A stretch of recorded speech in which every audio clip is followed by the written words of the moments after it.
Very good evening. खुश रहो, स्वस्थ रहो, सभी को एक एक मोल आशीर्वाद।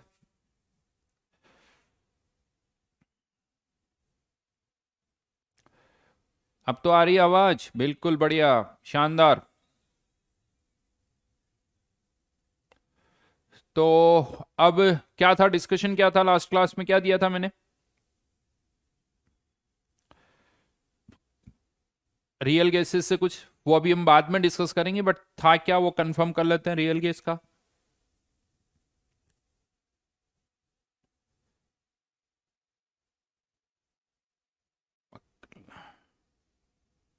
बची हुई पूरी शीट दे दी थी ना। हम्म।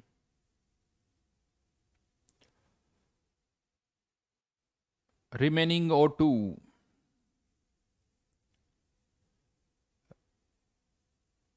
तो चलिए लास्ट के 15 मिनट्स डिस्कस करेंगे। जेई, जो भी बात रियल केसेस से रिलेटेड जो भी डिस्कशन है।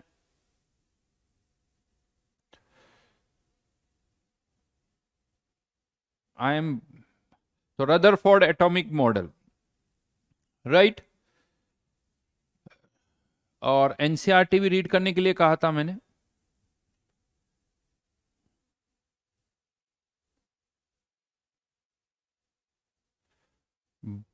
वॉमिक आप जो लिख पा रहे हो यार, पढ़ नहीं पा रहा हूं। कार्तिकेय, नहीं नहीं, ज्यादा डिले नहीं है चैट। तो 5-7 सेकंड का गैप होता है, फिर कोई ज्यादा डिले नहीं है। मैक्सिमम मुझे लगता है 10 सेकंड्स का डिफरेंस आता है। 10 सेकंड्स का, राइट, ओके। बिल्कुल वॉमिक पूछ लेना। तो एनसीईआरटी रीड करने के लिए भी कहा था मैंने आप लोगों को, रीड करिए आप लोगों ने एनसीईआरटी में से क्या, रदरफोर्ड एक्सपेरिमेंट। रदरफोर्ड एक्सपेरिमेंट आपको रीड करने के लिए मैंने कहा था। ठीक है, चलो जी चलो। अब वापस से पहले तो रदरफोर्ड मॉडल पर आ जाते हैं, फिर एटॉमिक स्ट्रक्चर को आगे बढ़ाएंगे। लास्ट के 15 मिनट्स हम रियल गैस डिस्कस करेंगे। सर नेक्स्ट टेस्ट में क्या आएगा पता चल जाएगा बेटा, जो पढ़ते जा रहे हैं वो आता जाता है। देखो सीधी सी बात है, टेस्ट के सिलेबस में ज्यादा कुछ कंफ्यूज मत हुआ करो। जो पढ़ रहे हैं वहां तक, यानी 1-2 लेक्चर पुराना सारा टेस्ट में आता है, ये ध्यान रखना।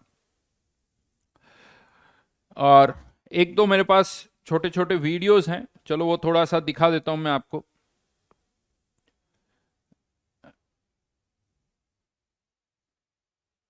मुझे लगता है थोड़ा इसको छोटा कर देते हैं।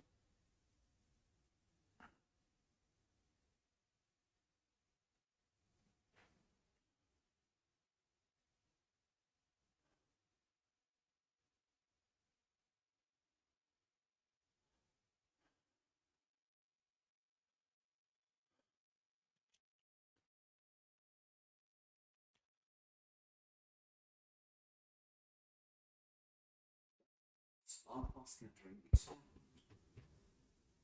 The credit for the discovery of the nucleus of an atom goes to a British physicist, Lord Ernest Rutherford. Shown here is the diagrammatic view of the famous gold foil experiment conducted by Lord Rutherford. The radioactive source, rich in alpha particles, was kept in a thick lead block with a narrow opening. The alpha particles were confined to a narrow beam by passing them through a lead sheet with a slit. An extremely thin foil of gold was bombarded with these fast-moving alpha particles. The scattered alpha particles were detected using a rotatable detector, which has a microscope and is screen-coated with zinc sulfide. The whole experimental setup was placed in an evacuated chamber to prevent scattering by the air molecules. These striking particles caused scintillations on the screen. Very few alpha particles experienced a deflection. It was concluded that the volume occupied by the nucleus is very small. Since alpha particles, which are comparatively denser, were deflected by the nucleus, It shows that almost the complete mass of the atom must be within the nucleus.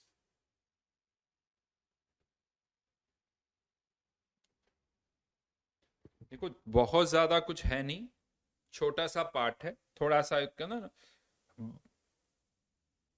एक बार वापस सुनवा देता हूँ। Rutherford's alpha scattering experiment. The credit for the discovery of the nucleus of an atom goes to a British physicist, Lord Ernest Rutherford. Shown here is the diagrammatic view of the famous gold foil experiment conducted by Lord Rutherford. The radioactive source, rich in alpha particles, was kept in a thick lead block with a narrow opening. The alpha particles were confined to a narrow beam by passing them through a lead sheet with a slit. An extremely thin foil of gold was bombarded with these fast-moving alpha particles. The scattered alpha particles were detected using a rotatable detector, which has a microscope and a screen coated with zinc sulfide. The whole experimental setup was placed in an evacuated chamber to prevent scattering by the air molecules. These striking particles caused scintillations on the screen. Based on the observations, Lord Rutherford deduced these conclusions. As most of the alpha particles pass through the gold foil without any deflection, most of the space within the atoms is empty. As some of the alpha particles were deflected by large angles, they must have approached some positively charged region responsible for the deflection. This positively charged region is called the nucleus.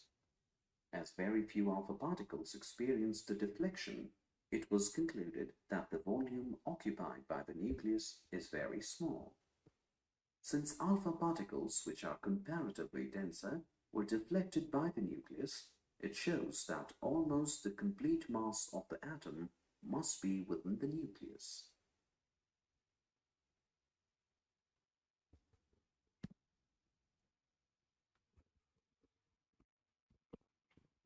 हाँ जी, तो ये तो जो last class हमने discuss किया था वही है, कुछ खास ऐसा डिफरेंट नहीं। तो फाइनली लास्ट क्लास में हमने ये डिस्कस किया था रदरफोर्ड एक्सपेरिमेंट के ऑब्जर्वेशंस क्या थे, उससे क्या कंक्लूड कर सकते हैं, और फाइनली रदरफोर्ड ने अपना न्यूक्लियर एटॉमिक मॉडल दिया जिसमें यह कहा था कि एक एटम का जो मास होता है, यानी न्यूट्रॉन और प्रोटॉन, वो एक छोटे से पोर्शन में कॉन्सेंट्रेटेड होते हैं जिसे हम कहते हैं न्यूक्लियस, और जो इलेक्ट्रॉन्स है वो उसके अराउंड सर्कुलर ऑर्बिट में रिवॉल्व करते हैं, और प्रोटॉन और इलेक्ट्रॉन के बीच में जो इलेक्ट्रोस्टैटिक फोर्स है वो एक दूसरे को बांधे हुए रखता है, रिक्वायर्ड सेंट्रीपिटल फोर्स प्रोवाइड करता है। ठीक है, तो ये रदरफोर्ड का एक्सपेरिमेंट था, उसके रिजल्ट्स, बट इसके ड्रॉबैक्स क्या थे वो भी आएंगे। बट उससे पहले, रदरफोर्ड्स के ड्रॉबैक से पहले हमें बहुत कुछ समझना होगा, बहुत सारी चीजें और समझनी होगी, तब जाके हम कहीं रदरफोर्ड के ड्रॉबैक्स को थोड़ा बहुत समझ पाएंगे। उससे पहले कुछ न्यूमेरिकल्स और बनते हैं रदरफोर्ड एक्सपेरिमेंट से रिलेटेड। तो रदरफोर्ड ने एक न्यूक्लियस की रेडियस निकालने का एक फॉर्मूला दिया, उसका कोई डेरिवेशन हमारे सिलेबस में नहीं है, बस फॉर्मूला याद रखिए। रेडियस ऑफ न्यूक्लियस की मैं बात कर रहा हूं, radius of nucleus equals to R naught A की पावर 1/3। ये किसकी रेडियस है? न्यूक्लियस की रेडियस ऑफ न्यूक्लियस।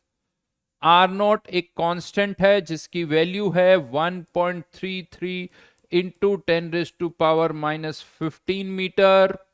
10⁻⁻15 को पिकोमीटर भी कहते हैं। यस, यमन जिंक, ZnS मतलब जिंक सल्फाइड। और ये जो ए आप यहां देख रहे हो, this A is atomic mass या मास नंबर, जो कि सिंपली किसके बराबर होता है? Number of neutron plus number of proton. Number of neutron plus number of proton. तो यहां से आप ये कह सकते हो कि जो न्यूक्लियस की रेडियस होती है वो पिकोमीटर की रेंज में होती है, बहुत छोटी है ये रेंज, यानी बहुत कम रेडियस होती है। ये आप कह सकते हो, लास्ट क्लास में एक एग्जांपल भी मैंने दिया था, एनसीईआरटी में भी आपने पढ़ा होगा कि जो साइज होती है न्यूक्लियस की वो एटम के रेस्पेक्ट में बहुत कम होती है, बहुत कम। नाउ ये तो एक फॉर्मूला जो आपको स्ट्रेट फॉरवर्ड याद रखना है। अब यहां पर एक दो फिजिक्स के फॉर्मूले में और लिख रहा हूं, फिजिक्स के फॉर्मूले और लिख रहा हूं, वो भी आपको याद रखने हैं।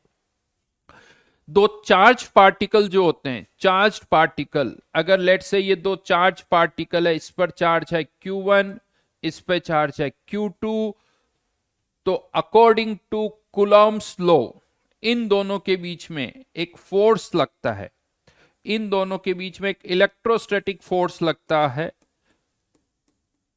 Electrostatic force.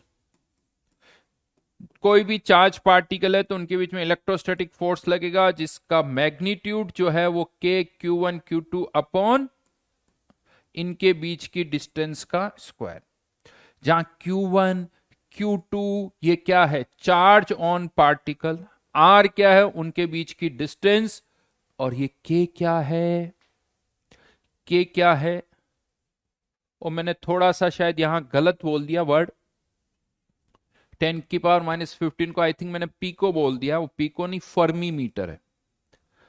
10⁻12 पीको होता है, 10⁻15 पीको नहीं फर्मी मीटर होता है, ठीक है, क्लियर। वापस इस पर आ रहा हूं, और के यहां पर एक कांस्टेंट है जिसकी वैल्यू 9 इंटू 10⁻9 यूनिट्स, ऐसा यूनिट में मान लो सब, के इज कांस्टेंट। वैसे ये ज्यादा डिटेल में आप फिजिक्स में पढ़ोगे, बट कहीं कहीं ऐसा भी दिख सकता है 4πε0। अब इस पे ज्यादा डिटेल में नहीं जाऊंगा मैं, बहुत ज्यादा डिटेल में नहीं जाऊंगा, बट ये इलेक्ट्रोस्टैटिक फोर्स है, दिट इज इलेक्ट्रोस्टैटिक फोर्स। इसी तरह से जब ग्रेविटेशनल फोर्स की बात आती तो उसका भी फॉर्मूला कुछ इसी तरह से होता है, Gmm/r²। दो मास, यानी एक का मास है m1, दूसरे का मास है m2, तो उन यानी पार्टिकल्स के बीच में भी फोर्स लगता है जिसे हम ग्रेविटेशनल फोर्स कहते हैं, Gmm/r², राइट, Gmm/r²।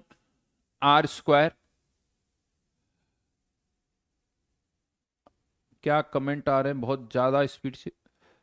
हाँ, परमिटिविटी कह सकते हो, परमिटिविटी, ठीक है। आर क्या है बेटा, दिख रहा है यहां पर बहुत क्लियरली, ये आर नहीं दिख रहा शिवम, इसको छोड़ो अभी तुम, ये सब कांस्टेंट्स हैं, तो आपको तो बस इस के की वैल्यू से मतलब है। आर ये नहीं दिख रहा, आर क्या है, ओके, तो यहां से हम क्या निकाल सकते हैं, इलेक्ट्रोस्टैटिक फोर्स। और सिमिलर चार्ज पार्टिकल है तो वो एक दूसरे को रिपेल करेंगे, सिमिलरली चार्ज पार्टिकल है तो वो एक दूसरे को रिपेल करेंगे, और अगर अपोजिट चार्ज पार्टिकल है तो वो एक दूसरे को अट्रैक्ट करेंगे। This is known as Coulomb's law.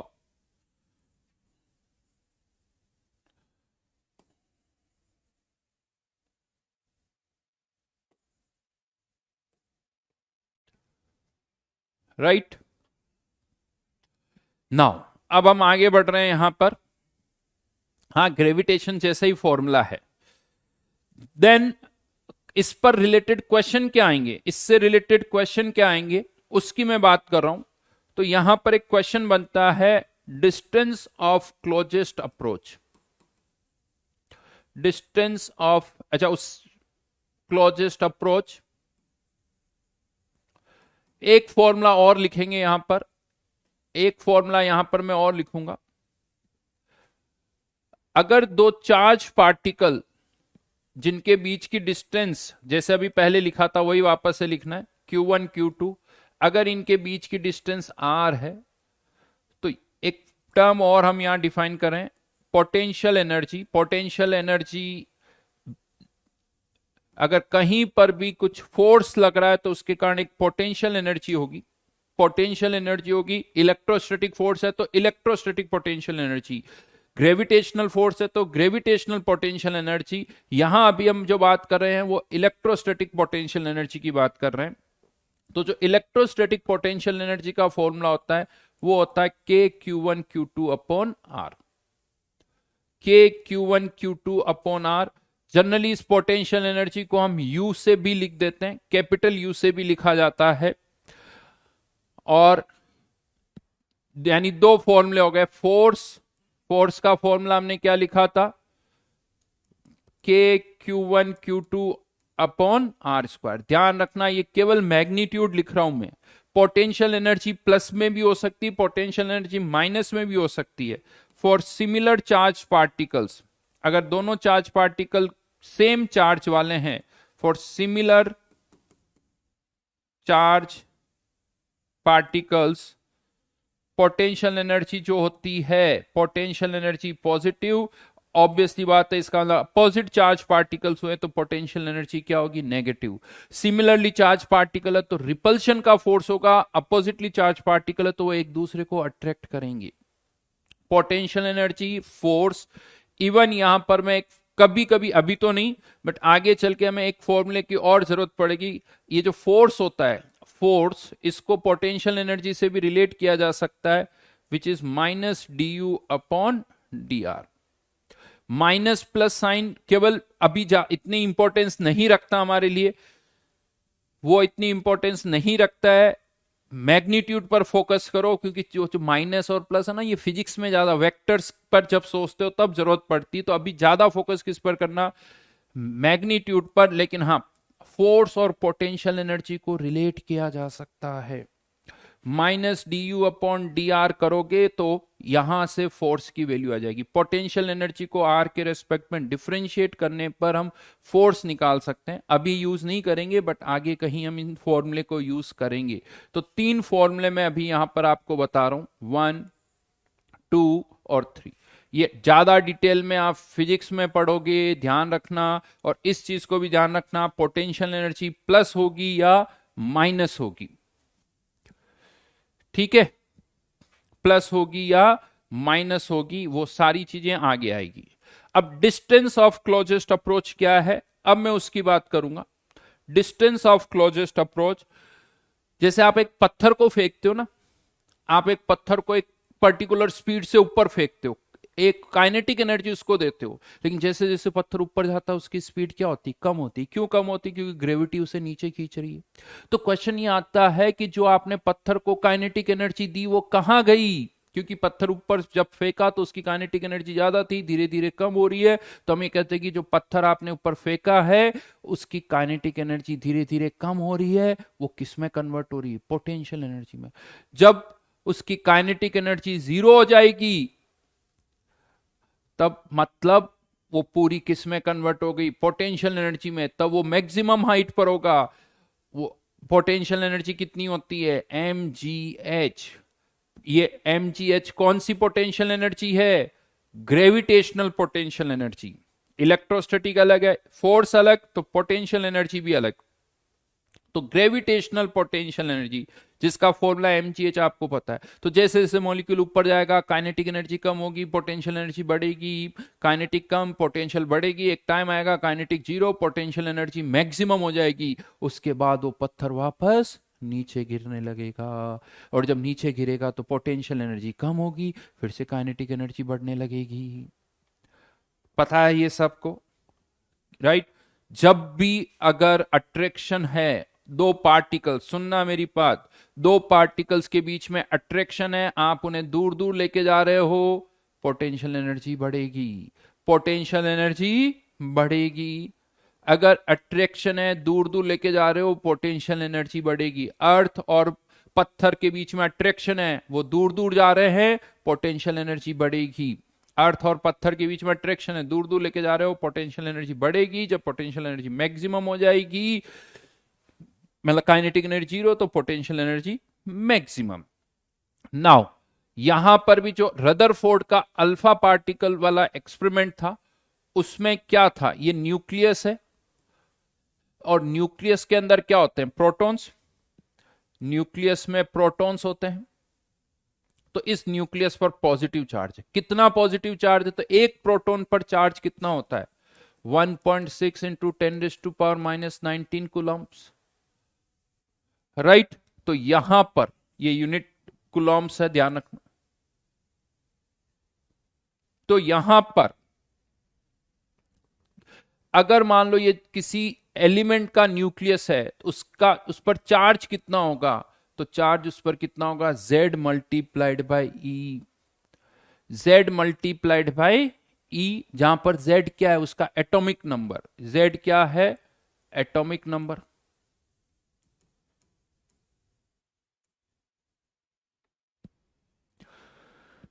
तो ये प्लस चार्ज है, पॉजिटिव चार्ज है। चार्ज कितना है? एटॉमिक नंबर, यानी atomic number multiplied by 1.6 into 10⁻⁻19। अब कोई अल्फा पार्टिकल यानी उस पर चार्ज कितना होता है? 2e कह सकते हो आप। इस पर चार्ज कितना है? 2e। ये प्लस, ये भी प्लस। जब आप इस अल्फा पार्टिकल को इसकी ओर थ्रो करते हो, एक पर्टिकुलर काइनेटिक एनर्जी से थ्रो करोगे, इस पे भी प्लस चार्ज, इस पे भी प्लस चार्ज। जैसे जैसे ये पास में आएंगे, रिपल्शन हो रहा है, इसकी स्पीड कम होती जाएगी, काइनेटिक एनर्जी कम होती जाएगी। जैसे जैसे काइनेटिक एनर्जी कम होगी, पोटेंशियल एनर्जी बढ़ती जाएगी। अब एक टाइम आएगा, एक टाइम आएगा जब यहां पर मान लो r डिस्टेंस पहुंचने पर, समझ लो ये न्यूक्लियस है जो कि बहुत छोटा है, तो बड़ी साइज दिखाने के लिए, इससे जब r डिस्टेंस पर ये आ गया, तो यहां पर आते आते काइनेटिक एनर्जी क्या हो गई? जीरो। काइनेटिक एनर्जी क्या हो गई? जीरो। क्या होगा? ये अल्फा पार्टिकल यूं कह दो यहां से रिटर्न हो जाएगा, यहां से रिटर्न हो जाएगा, क्योंकि रिपल्शन हो रहा है। यहां तक तो ये आ रहा था, इसकी स्पीड थी, यहां आते आते काइनेटिक एनर्जी जीरो, यहां से रिटर्न हो जाएगा। तो ये जो डिस्टेंस है आर, ये डिस्टेंस क्या कहलाएगी? Distance of closest approach. Distance of closest approach. अरे बेटा, चार्ज का मैग्नीट्यूड उतना ही होता है, सो हम ई लिखो, चार्ज वही होता है 1.6 इंटू 10⁻⁻19। समझ गए? पी नहीं लिखा जाता उसको।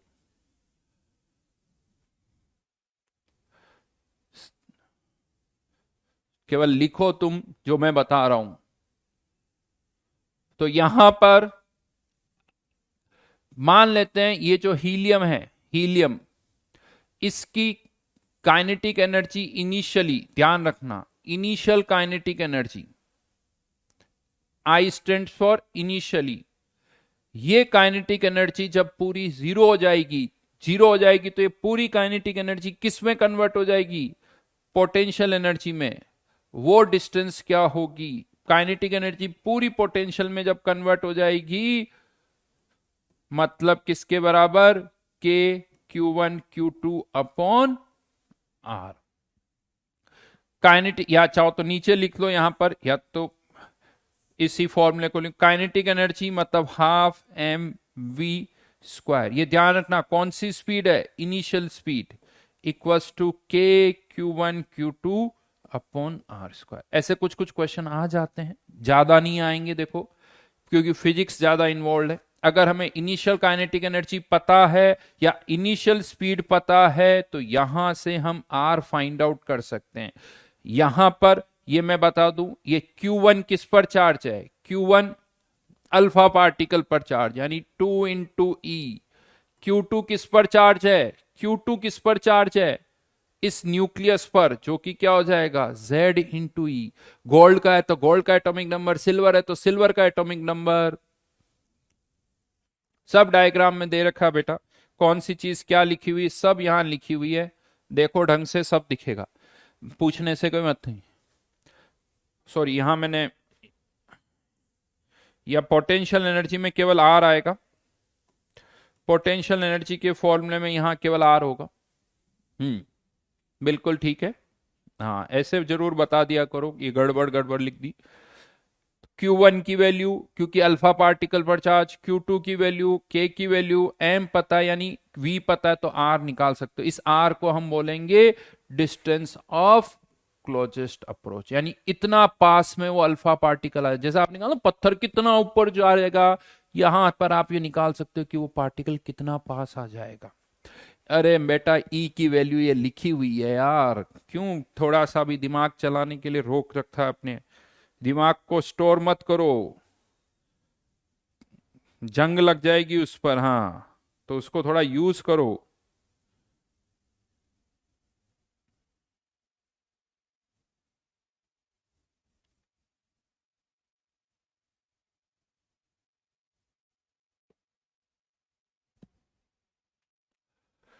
तो ठीक है, कुछ एक दो क्वेश्चन यहां से आप कर सकते हो, एक दो क्वेश्चन यहां से किए जा सकते हैं।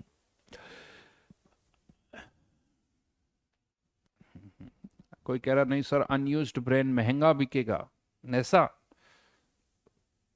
बिकेगा ही नहीं बेटा, महंगा छोड़ो तुम। हाँ, अक्षत पूछ रहा है एम क्या है बेटा? तुम्हारा बॉडी वेट है अक्षत, एम तुम्हारा मास यहां पुट करेंगे हम। अभी तक ये फॉर्मूला यूज ही नहीं हुआ क्योंकि तुम्हारा मास, एटॉमिक मास, तुम्हारा मास नहीं पता, तो वो पुट करेंगे यहां पर एम की जगह। एम क्या है? Very good question. Kinetic energy के फॉर्मूले में एम क्या है? चलो अब ये तो बात हो गई डिस्टेंस ऑफ क्लोजेस्ट अप्रोच। अब यहां पर एक पोर्शन बाकी है, रदरफोर्ड के ड्रॉबैक्स, वो यहां नहीं, आगे आएंगे। अब यहां पर इस चैप्टर को अगर आगे बढ़ाना है तो फिर से फिजिक्स की और भी कुछ टर्म्स पता होनी चाहिए। फिजिक्स की कुछ टर्म्स की हम बात करेंगे तो उसमें सबसे पहले अब आता है वेव्स।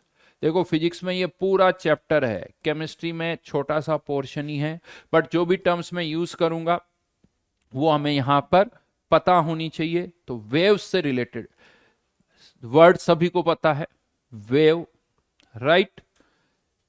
क्या काम आती है वेव्स, क्या करती है आपको पता है? ये वेव्स जो होती है ये एनर्जी को एक जगह से दूसरी जगह ट्रांसफर करती है, एनर्जी को एक जगह से दूसरी जगह ट्रांसफर करती है। लेकिन इंटरेस्टिंग पार्ट पता है क्या होता है वेव्स में? एनर्जी का तो ट्रांसफर होता है लेकिन मैटर का कोई ट्रांसफर नहीं होता है। यानी mode of energy transfer, mode of energy transfer without the net transfer of matter. यानी मैटर अपनी जगह पर ही रहता है, मैटर अपनी जगह पर भी रहता है, लेकिन एनर्जी एक जगह से दूसरी जगह ट्रांसफर हो जाती है। एग्जाम्पल जैसे मान लो यहां से एक रस्सी बंधी हुई है, एक रस्सी इस एंड पर बंधी हुई है, यहां से आप इस रस्सी को एक हम्प क्रिएट करते हो, यहां से एक हम्प क्रिएट करते हो, यानी आपने झटका दिया, एक हम्प क्रिएट होता है। हम यानी आपने इस रस्सी को एनर्जी दी है, अपनी एनर्जी इसको दी, ये हम ट्रेवल करता हुआ जाता है, ये हम ट्रेवल करता है ऐसे आगे आगे, और फाइनली यहां से टकराएगा, और टकरा के ये अपनी एनर्जी इस वॉल को ट्रांसफर कर देगा, या यहां जो भी होगा उसको अपनी एनर्जी ट्रांसफर करेगा। यानी आपने अपनी एनर्जी इस वॉल को ट्रांसफर कर दी, लेकिन आप अभी भी अपनी जगह हो। जब हम मूव कर जाएगा तो जो रस्सी है वो अपनी जगह पर आ जाएगी, एनर्जी का क्या हो जाएगा? ट्रांसफर हो जाएगा। अर्थ से सन तक लाइट एनर्जी ट्रेवल कर रही है, यानी ये भी किसके थ्रू ट्रेवल हो रही? वेव के थ्रू। तो वेव क्या है? एनर्जी ट्रांसफर करने का एक तरीका है बिना मैटर को ट्रांसफर किए हुए। हाँ, मैटर ट्रांसफर करके भी आप एनर्जी ट्रांसफर कर सकते हो। एक पत्थर आप फेंकते हो, एक पत्थर आप फेंकते हो, आपने क्या किया? पत्थर को अपनी एनर्जी दी, अपनी एनर्जी पत्थर को दी, पत्थर मूव करता हुआ कहीं जाता है, टकराता है, वहां पर भी एनर्जी का ट्रांसफर हो रहा है। लेकिन यहां पत्थर मूव कर गया, ये वेव नहीं है। पत्थर मूव का मूवमेंट हुआ, नेट ट्रांसफर हुआ है, वो वेव नहीं है। एनर्जी ट्रांसफर दोनों जगह हो रहा है, लेकिन यहां पर वेव्स के केस में हम कहते हैं कि transfer of energy without the net transfer of matter, right. Now अब इस जो वेव्स होती है, ये वेव्स जो होती है देखो बहुत ज्यादा डिटेल में मैं फिर से बोल रहा हूं, याद रखना, ज्यादा डिटेल में नहीं जाएंगे बट उतना जाएंगे जितना हमारी जरूरत है। तो ये फिजिक्स बीच बीच में इस चैप्टर में बहुत जगह यूज होगी, मैं उतना समझाऊंगा जिससे हमारा काम हो जाए। बाकी ज्यादा डिटेल में आप फिजिक्स में पढ़ोगे, क्योंकि ये सब फिजिक्स में एक एक पूरे चैप्टर है जो हम यहाँ पर पढ़ने वाले हैं। अब ये जो वेव्स होती है ये दो तरह की होती है। There are two types of waves, transverse और लॉन्गिट्यूडनल। सुना हुआ होगा डेफिनेटली, ट्रांसवर्स और लॉन्गिट्यूडनल।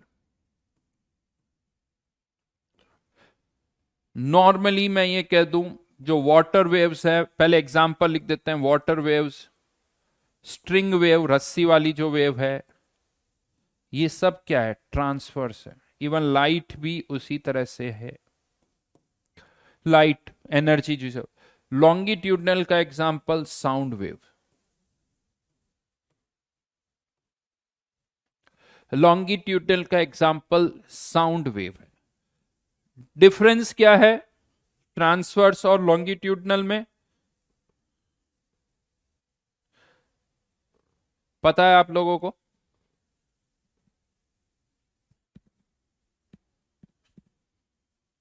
जो भी नए स्टूडेंट्स है वो क्लासेस देख सकते हैं, यहां से एक लेक्चर हुआ है बट आज से भी कंटिन्यू कर सकते हैं। और ये क्लास होने के बाद पुराना लेक्चर देख लीजिए, नया चैप्टर है जिसका पुराना कोई ज्यादा कनेक्शन नहीं है। तो ट्रांसवर्स वेव, लॉन्गिट्यूडनल वेव, इसमें हम क्या कहते हैं, जो पार्टिकल्स होते हैं ना, उनके मूवमेंट की डायरेक्शन, पार्टिकल्स ऊपर नीचे मूव करते हैं, जैसे स्ट्रिंग में पार्टिकल ऊपर नीचे मूव करते हैं, लेकिन वेव की डायरेक्शन इस तरफ होती है। यानी पार्टिकल्स और वेव की जो डायरेक्शन होती है वो 90 डिग्री पर होती है, वो 90 डिग्री पर होती है। जबकि लॉन्गिट्यूडनल, अभी बताऊंगा, लॉन्गिट्यूडनल में ऐसा नहीं होता। तो यहां पर पार्टिकल्स का जो मूवमेंट होता है वो वेव जिस डायरेक्शन में ट्रेवल कर रही है उसके 90 डिग्री होता है, परपेंडिकुलर होता है। Particles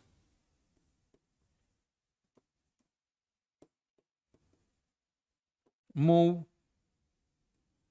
perpendicular to the propagation,